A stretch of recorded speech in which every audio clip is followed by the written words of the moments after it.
E hoje é aniversário do seu Palmeiras, né, Fábio Piperno? Dia 26 de agosto, 108 anos de Palmeiras. E o Palmeiras que vai enfrentar o Fluminense fora de casa, um jogo dificílimo e um time que vem conseguindo, né, Piperno? Nesse período onde o Palmeiras teria jogos muito difíceis, ele já venceu o Corinthians, já empatou com o Flamengo e agora tem o Fluminense, podendo aí somar mais pontos nessa sequência tão complicada, né, Piperno?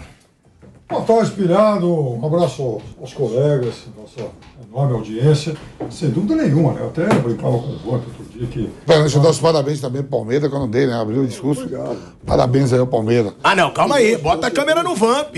Não, parabéns. Não, mas é rival. Mas é verdade, por favor, Vamp, olha lá pra câmera. Parabéns pro Palmeiras, 108 anos. 108 anos.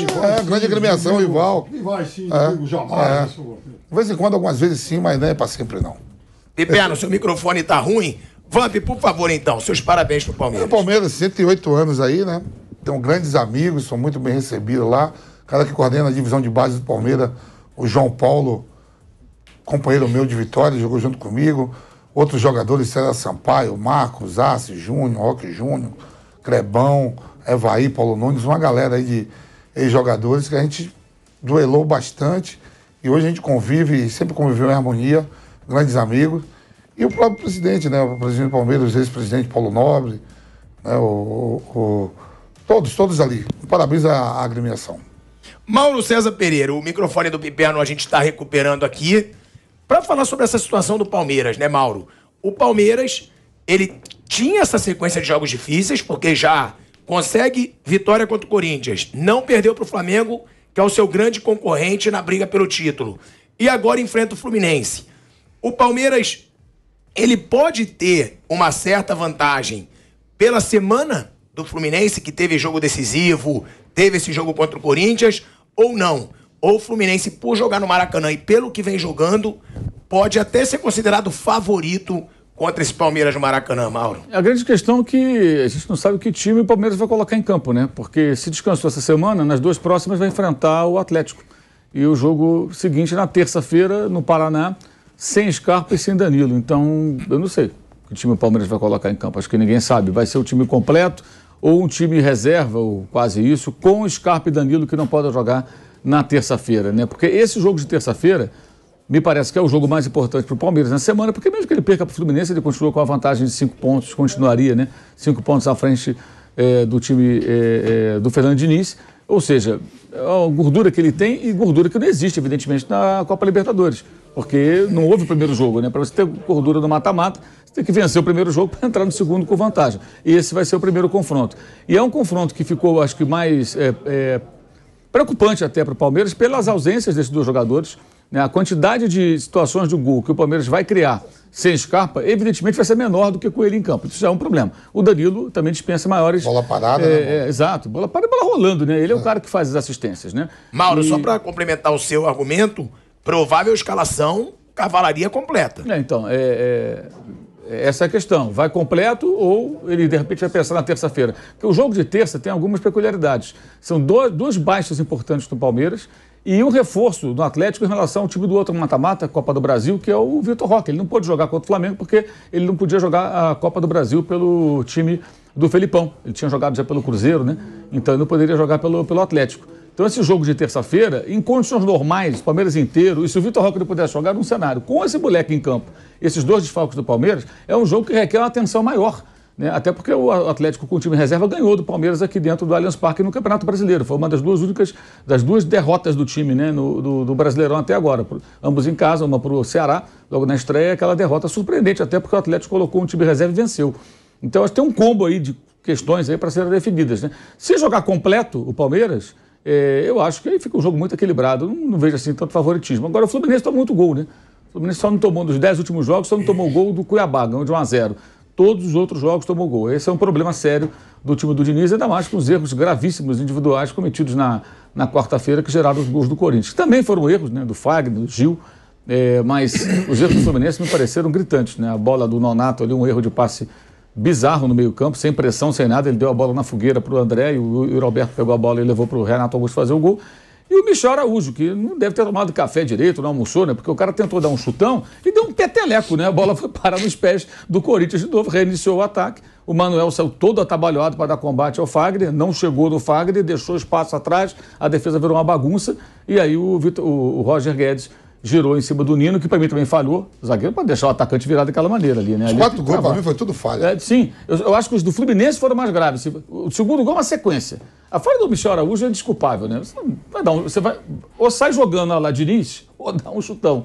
O cara não conseguiu dar um chutão, ele devolveu a bola para o Corinthians na frente da área, né? E depois tem erro do Manuel, acho que o Fábio não foi bem, a bola era uma bola difícil, mas que um grande goleiro você espera que ele possa defender. O Nino, que é um zagueiro muito bom e tal, mas acho que foi muito mal no lance ali. Tem que travar o atacante. O atacante não pode gerar em cima dele e chutar. Virou, chutou cruzado, fez o gol. Mas o Fluminense jogou muito bem. O Fluminense foi um jogo muito bom contra o Corinthians. Foi bem superior no segundo tempo, especialmente. Eu achei muito superior. Então depende do volume de jogo que vai ter o Fluminense também. Deve ser o Fluminense com a bola e o Palmeiras mais aguardando no seu campo. E se for completo, acho que o jogo fica um jogo mais parelho. Não acredito que o Fluminense seja tão superior ou superior como foi contra o Corinthians, independentemente do placar. Com o Palmeiras inteiro, acho que estilos diferentes, propostas diferentes, mas o jogo acho que mais equilibrado. Ô Vamp, foram 11 gols sofridos pelo Fluminense em 6 jogos. Como disse o Mauro, sofre muitos gols. E o Palmeiras é difícil de sofrer gol. Então pode ser um ponto aí positivo para o Palmeiras e ruim para o Fluminense. Porque é a melhor defesa, né, do campeonato, eu acho hoje, né, Piperno, do Palmeiras? Sim. É a melhor defesa do campeonato e o Fluminense costuma levar gols. Então, o Fluminense também vai ter esse tempo aí de semanas de intervalo para poder treinar, né, porque só joga na Copa do Brasil contra o Corinthians daqui uns 15 dias ainda, né, mais ou menos. Mas assim, leva gol, mas cria, né? Eu vi lá contra o Corinthians, você poderia ter feito 3-1 tranquilo, né? O Diniz melhorou muito nessa parte defensiva do seu estilo de jogo, né? Só que nesse jogo houve falhas, né? Um passe errado, o Wildoberto muito inteligente, pifa o Renato Augusto, bota na cara do gol. O segundo gol ali nos minutos finais também, eu achei mais assim, o Nino poderia ter diminuído. Acho que o Fábio estava encoberto, não viu, né? Mas melhorou.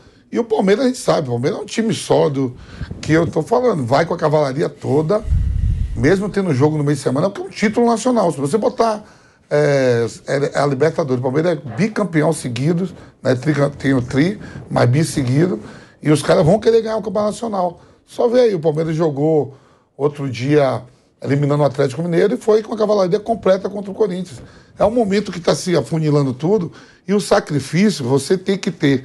Porque o Palmeiras tem uma gordura de 9 pontos, 10 pontos em relação a algumas outras equipes. Porque foi lá em Itaquera e aumentou mais essa pontuação. Eu acho que o Abel não vai poupar ninguém, não. Acho que todo mundo que estiver apto a jogar, ele vai botar. Piperno e Vanderlei, sobre essa situação, né, do Abel colocar a cavalaria completa. Que a provável escalação é essa cavalaria completa do Palmeiras, está aqui, inclusive, em toda a mídia, como a provável escalação o time inteiro. Tirando, claro, o Scarpa e o Danilo, que vão cumprir suspensão.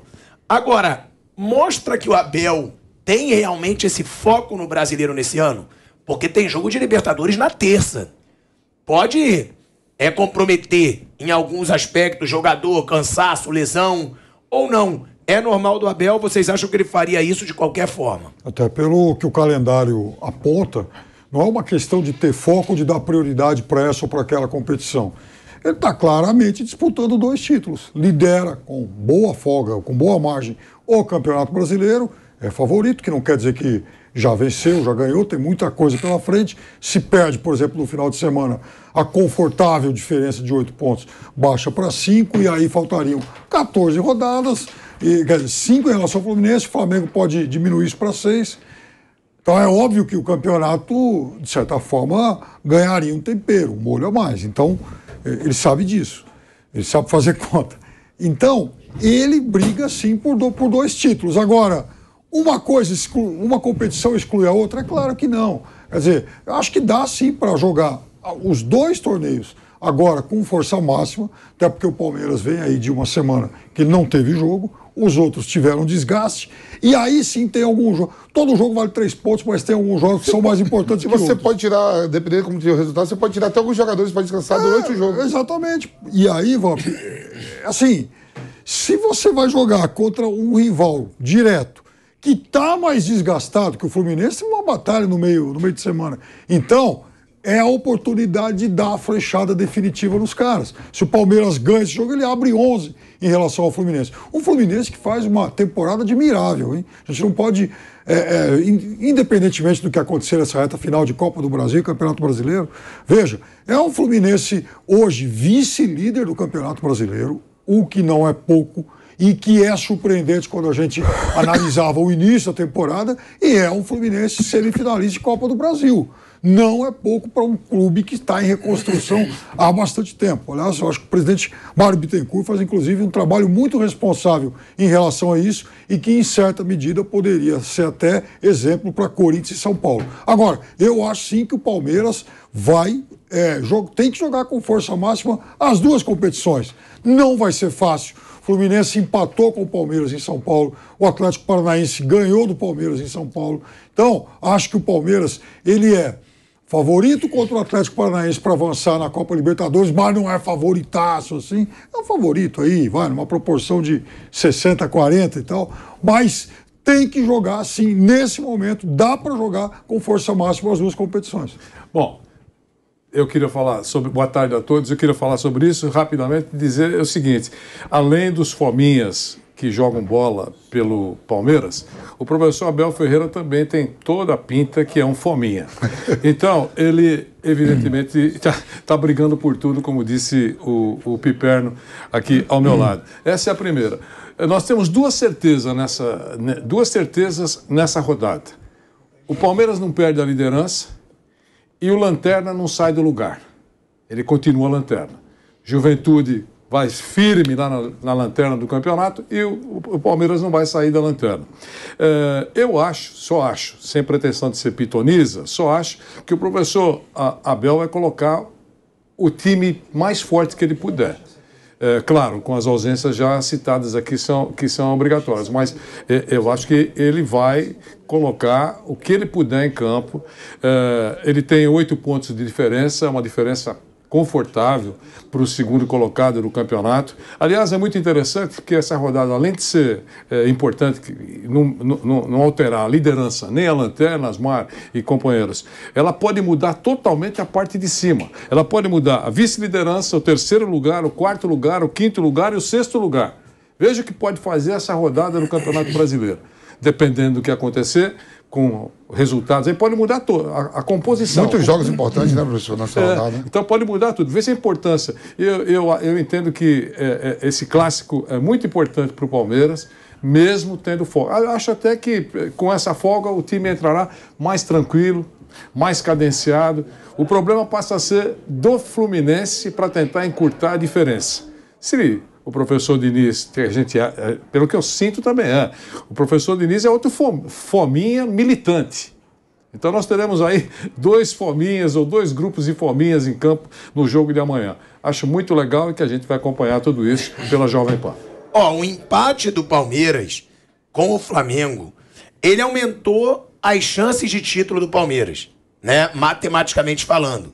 Eram 73%, hoje 78% de chance de título. Um empate contra o Fluminense lá é um bom resultado? Dependendo do que o Flamengo faça, né? Dependendo do que o Flamengo faça. Mas aí fica com 7 pontos ainda, né? Mas vai diminuindo e a rodada vai diminuindo. Mas é um jogo dificílimo, né, Vamp? É o vice-líder, é um time que tá jogando bem em casa.